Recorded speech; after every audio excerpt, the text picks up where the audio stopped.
Devon is renowned for its picturesque seaside towns and for its many unique varieties of a common fruit. In the Thomson family, everybody's happy when it's apple season. Jess and Jonah know a thing or two about sweet desserts. It's one of my favourite challenges, veganising dishes, and I think especially sweet things, because so many people have got such key memories from when they were children. The decorative element, what something looks like, is your eyes entice you to eat something, don't they? Many English desserts feature apples. Apple charlotte, for example, decorated with apple roses.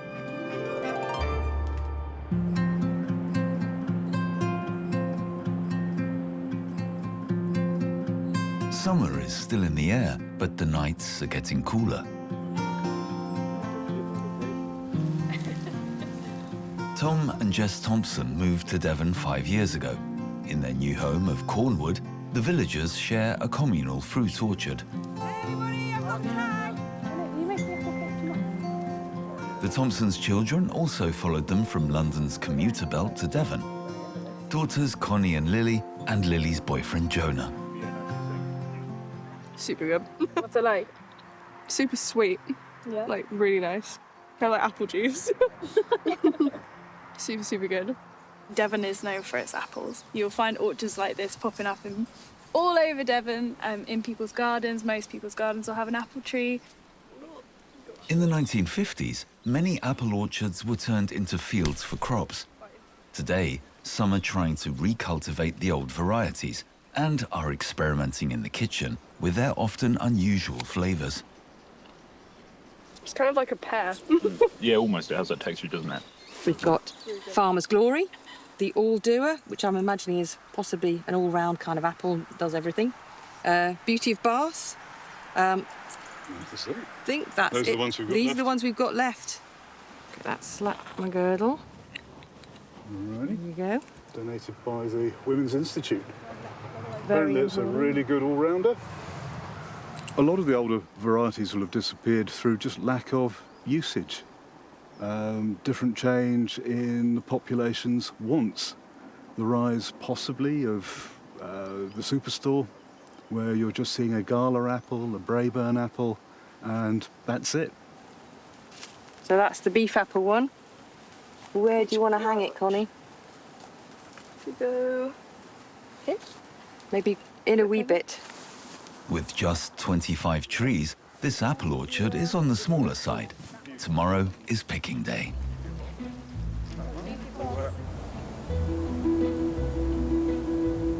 The Thomsons' home is at the other end of the village of Cornwood.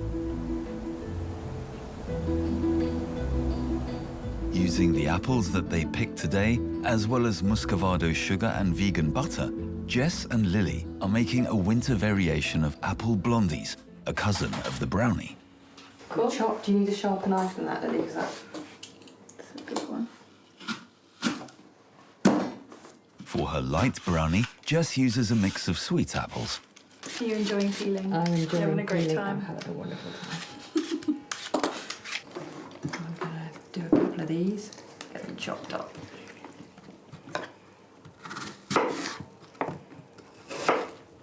Something about the sound when they've come straight off the tree. They just, it's a fresh, crisp sound. Some of the apples will be made into an apple sauce. A caramel made with muscovado sugar and vegan butter gives the apple blondie batter the classic brownie consistency. Lily became vegan during a trip to Asia a few years ago. Over time, The whole family has become vegan, which has revolutionized their cooking. The applesauce is something we use instead of eggs. It's a binding agent. A lot of vegan baking uses stuff like applesauce or flax seeds. How much do you want these? Just roughly, yeah, so it has a bit of texture to it. It doesn't need to be too strong. You wouldn't believe it, but when we weren't vegan, we were the worst bakers. Like, I was great. I would cry. I was that bad at, like, children's birthday cakes. Literally, I would do Rice Krispie cake because that's the cake I could make without weeping and feeling a failure. But now, vegan baking, I can actually bake mean cakes that I never thought I could do. So yes to that. Yeah. Pour it in. Jess mixes the dough with the apple pieces, the puree, and the caramel. Cool. Okay. Put those on there. You're just going to sprinkle however many you need on the top, Lil. Yeah. So show. The blondies go into the oven for around 45 minutes.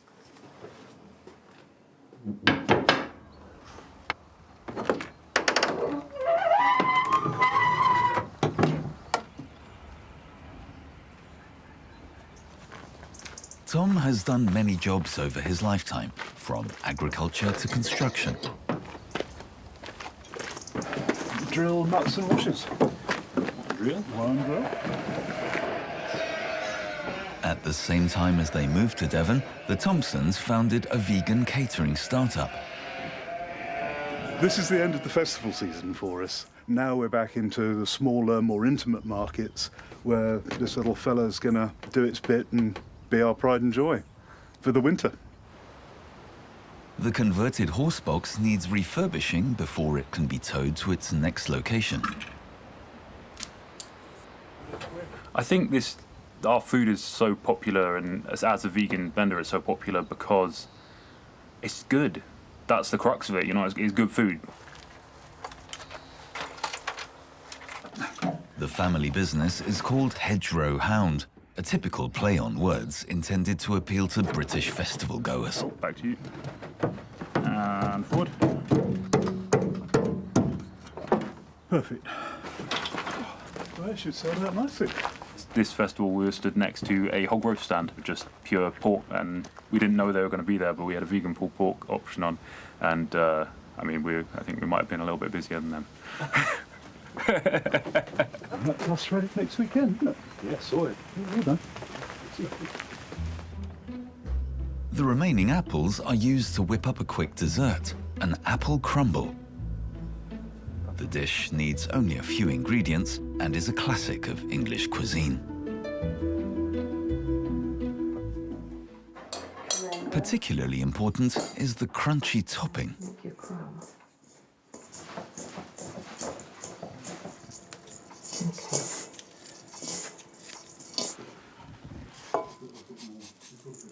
The secret ingredient in our crumble is to add broken up ginger and oat biscuits. So basically you make a biscuit crumb with it, and it just adds a really delicious extra flavour to your filling. For a vegan custard, they mix maple syrup with pickled cashews and silken tofu. The vanilla custard is especially typical of British desserts. How's it looking? The maple syrup's really dark. It's going to be a really lovely natural colour to it, so I'd stick with that colour. Don't Yeah? add any more. Yeah, I'd leave it like that. Okay. Then, blackberry syrup. I'm so excited. I feel like as soon as winter comes around, most British people will suddenly get a hankering, and they just know it's crumble season, like, because it's so cosy and warm, and I know I do. You can make a crumble with any type of fruit. Did you forage those? Yeah, they're from the garden.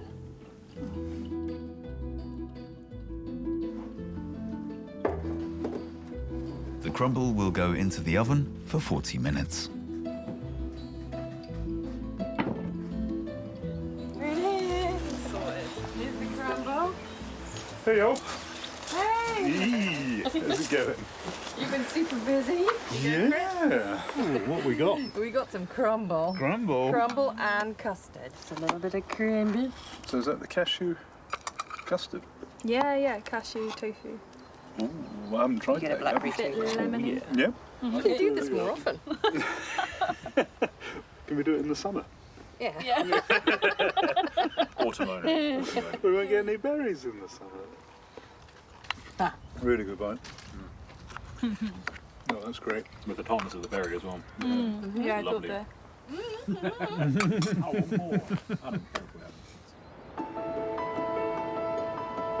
Although the Thomsons all moved to Devon together, the children soon left the village idyll behind. They now live a 30-minute drive from their parents.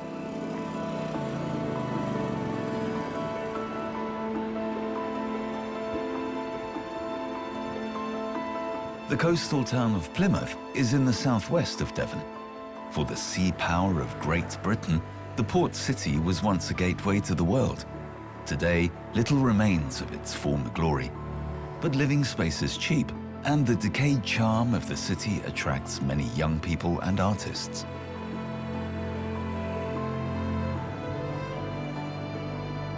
Lily lives with her boyfriend Jonah in a house directly on the promenade.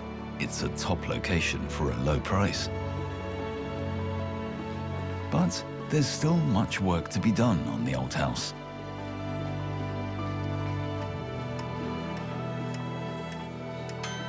At least the kitchen is already in place. In this family, Jonah wears the artistic and creative hats. For the last few weeks, he's been experimenting with a new recipe, an apple sourdough bread. The trick, a yeast starter made with apple peels. You just get that flavour just comes through, just a really subtle kind of undertone. Like if you have it with anything that's too strongly flavoured, you won't be able to taste it. But if you're just eating the bread on its own, you just get this really lovely, subtle, appley just hint on the bottom of your tongue. It's just delicious. Only sugar and water are added to the apple peel.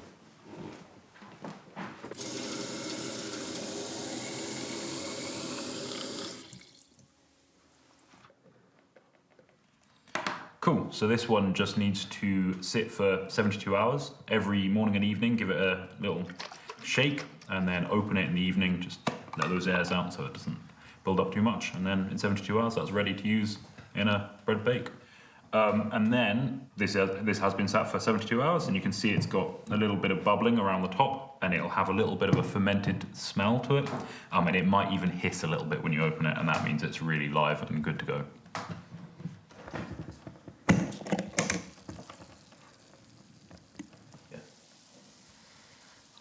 That smells fermented. You can tell that's going. Yeah. Can you see all those bubbles as well?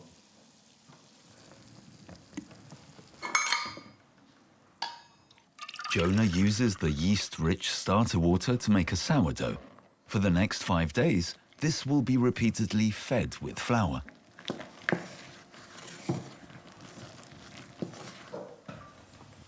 Then, after 2 to 3 days, the sourdough starter is finished and you can finally bake bread.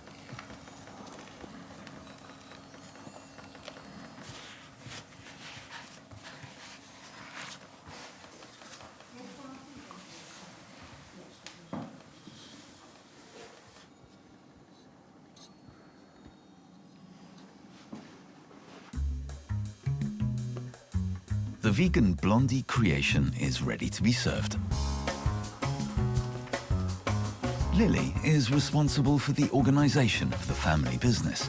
The festival season has just come to an end, but another is just round the corner. Right now, I'm booking us into festivals for next year. I am setting up market dates. I'm making sure that we're sourcing all our food locally and sustainably, and just keeping us busy, basically. Hello. Are you right? Good, what you making? Jonah is using an old recipe passed down by his mother to bake a special apple pie.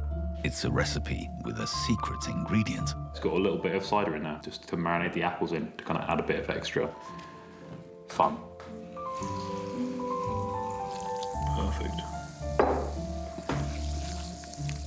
So what kind of apple's best for this cake? Personally, I really like quite a tart, like sharp apple, because I think it makes like for a really nice, contrast to the sweetness. Jonah mixes together the dry ingredients for the batter. The vegan version uses soy milk. Oh, Perfect. more? That looks good. So adding the lemon has just thickened and curdled the soy milk. It just adds that extra bit of texture into the cake. It's really bizarre. Too much. A little bit's okay. The apples have been soaked in apple cider for just a few minutes. Jonah combines them with berries for an especially fruity flavour. Jonah knows a lot about baking, and rumours have it that as a baby he was actually, instead of baby moisturiser, he was rubbed with olive oil. This is true. Yeah. And I think that's given him special powers.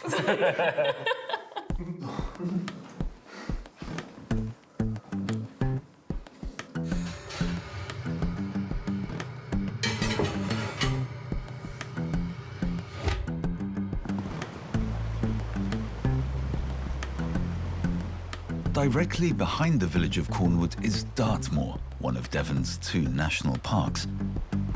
The moors were originally covered in forests, but around 5,000 years ago, people and sheep changed the landscape permanently. At this time of the season, Tom and Jess often come here to collect edible mushrooms, a welcome bit of variety in the diet of many vegans.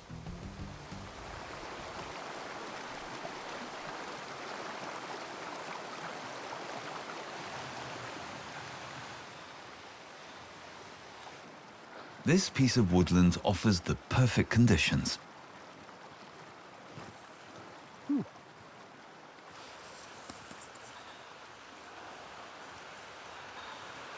wow.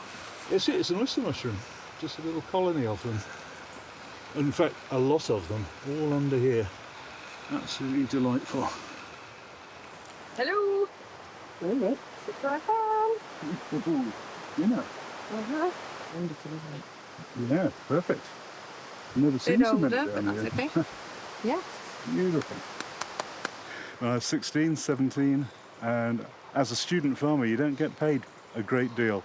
So you're always looking for things, you're constantly hungry, so you're always looking for something to eat for free. So I grew up just with an affinity for mushrooms and good living.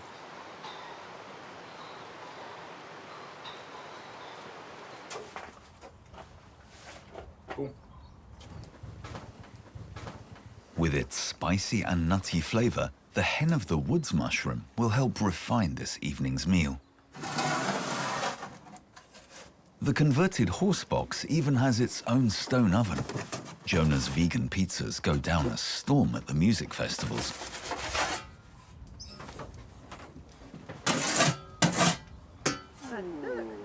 Forage it quickly, Jonah. 5 years ago, when the family moved to Devon from the Greater London area, it was a leap into the unknown. We left good jobs, left a place we knew quite well, and came to a place that Jess and I made a pact 30 years ago to be here, and the kids thankfully came along with us, Yeah. which was a great surprise. Yeah. I think life is the best life. I can't think of a better way of living right now. Yeah, it feels like, even though we've only been here for, however long, Yeah. it's as if we've never lived anywhere else Yeah, now. yeah. This is home, and it feels like it's always been home, which is strange. Yeah. Pizza time. Give me.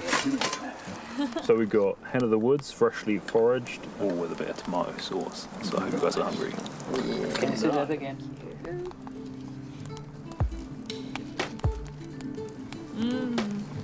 Oh, and your I piece. get all of that.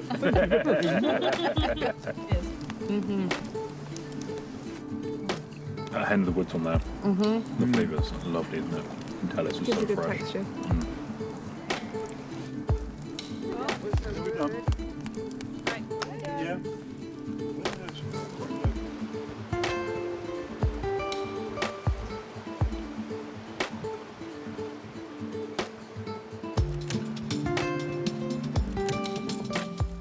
morning time, and Tom is visiting a fruit orchard that is part of a network of private apple orchards.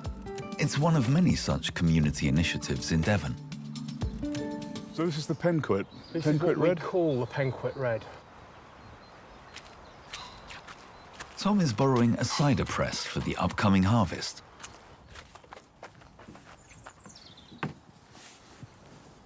We happen to own a number of items of equipment which we rent out to members. So this makes it possible for people to make juice or cider, relatively cheaply. Tom, can I give you a couple of bottles of my homebrew? George, you're awesome. For your delectation. Oh, cheers, buddy. So they're a little bit. They've got some life to them. Oh, do you know what? It's a pleasure meeting you. Ditto. Really is. You too, genuinely.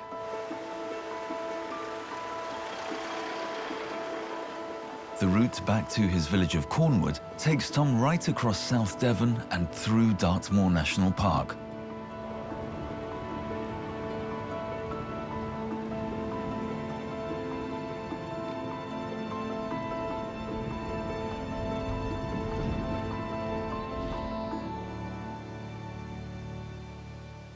Jonah and Lily's mother Jess share a love of experimenting with desserts.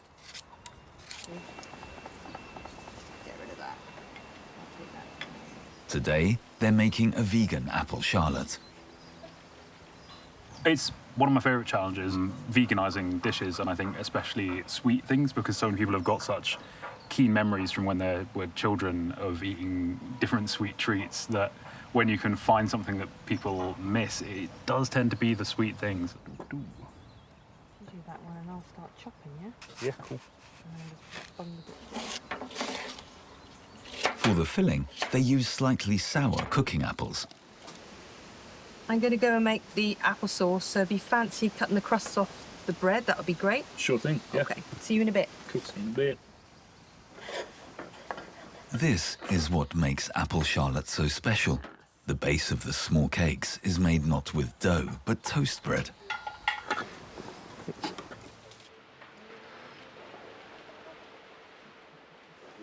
Jonah soaks the toast in a mixture of melted vegan butter and sugar. This will make it all the more crispy later when it's baked. Okay. Just overlap it slightly, so you don't want gaps because the applesauce will flood out. Whoa. So we don't want that. That's a good one. The sweet dessert is decorated with thin apple slices shaped into the form of a rose. Yeah, that'll be pretty. Pretty. Boop. How it's presented and how it looks is important to me, but I think it's important for everybody's just making sure that there's a balance of colours and textures, which is enticing to the eye. I think that looks pretty good. Yeah. That might be the glue that holds it all together then. 6 apple roses and 6 slices of toast with applesauce go separately into the oven before they're combined to make a special apple tart.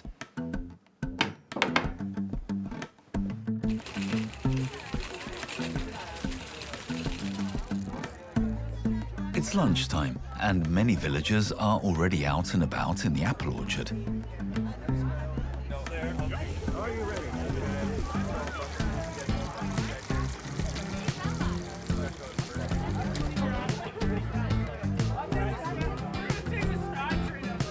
The Thomsons are in charge of gastronomical well-being.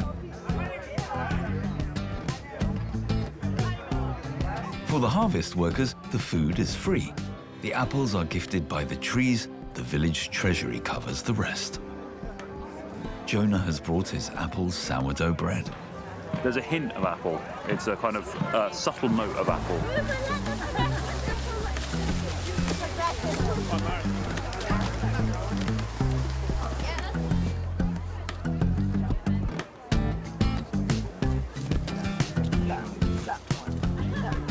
The fiery red Pendragon apple is also completely red on the inside.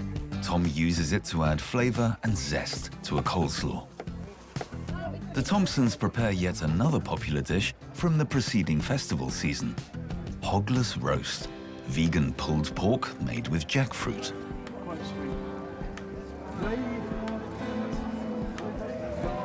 exciting when everything comes together and people are excited by the food and the sunshine and pressing apples. Tom serves the burger with the Pendragon apple coleslaw. Cool. One more than an Amazing. Yeah.